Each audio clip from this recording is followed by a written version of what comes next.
Hello, loves. So, I have been thinking a lot lately about Ben Carson, and I know it's been a while since he's been like the main person in politics that we've been talking about, but you know, he's still pretty important and has said a lot of really big things. Now, as a Democrat and as a self-proclaimed queer person, I definitely do have some issues with a lot of the things that he said and a lot of his political beliefs. I also am a fan of Obama, and so there's that as well.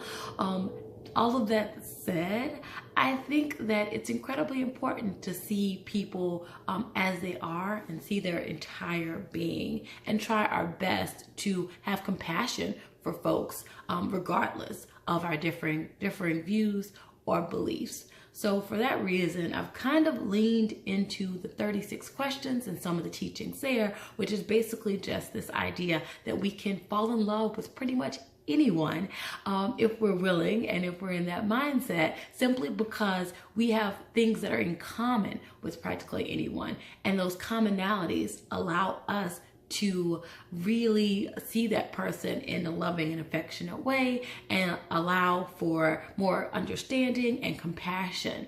And so I've decided to read the Ben Carson autobiography with some help from Cecil Murphy.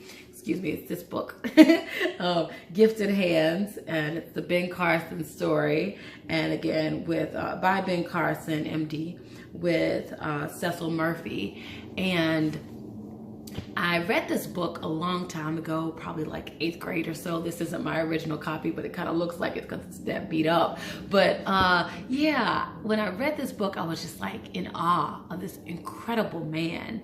Not only because he was an incredible surgeon who was paving the way for many doctors to come, and who was creating new techniques that were allowing families to have more time with their loved ones, were allowing different people and especially children to have more time in this world, on this earth, allowing people to have possibility where they had lost all hope.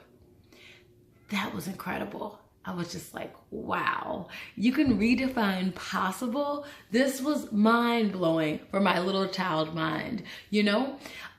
So I was just, in awe of this man in general, and because of his skills and techniques, and his courage too.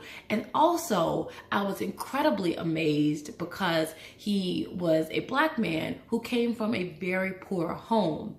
And as a Black person who was also at that time in a lower class community or home, I was just like, wow. So maybe this is possible for me too. You know, like this isn't just something that is just for the rich or just for the powerful, that lots of people can take the time to really have an impact on the world.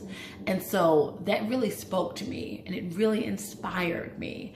And so I'm trying my best to remember that as I hear all the quotes from Ben Carson and as I read about different choices that he has made that don't feel so affirming to me, that don't feel inspiring to me, that don't feel great.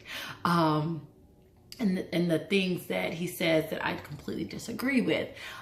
I remember that he is a person who very much wants to have a huge positive impact on the world and is trying his best to heal the world in new and exciting ways.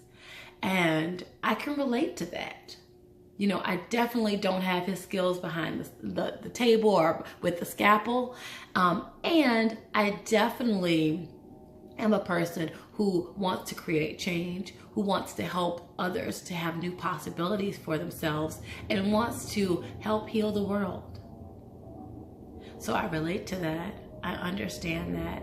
And it allows me to have more compassion for him as a person, to be more loving towards him in general, and to think more positive thoughts about him. I still don't have to agree with his politics, and I can still appreciate him as a person, understand his struggle, and honor his commitment to change and growth in the way that he feels it is best for our country.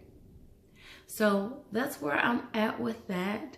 I definitely don't think that you have to fall in love with Ben Carson.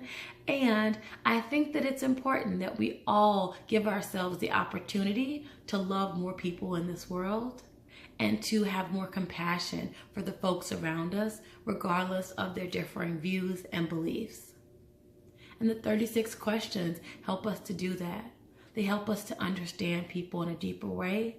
They help us to understand ourselves, our own shortcomings, our own complexities, and in doing so, to have more compassion for ourselves and more compassion for those around us who also might be pretty complex in some ways. All right, so please comment down below if you have thoughts, ideas, beliefs, agree, disagree, whatever.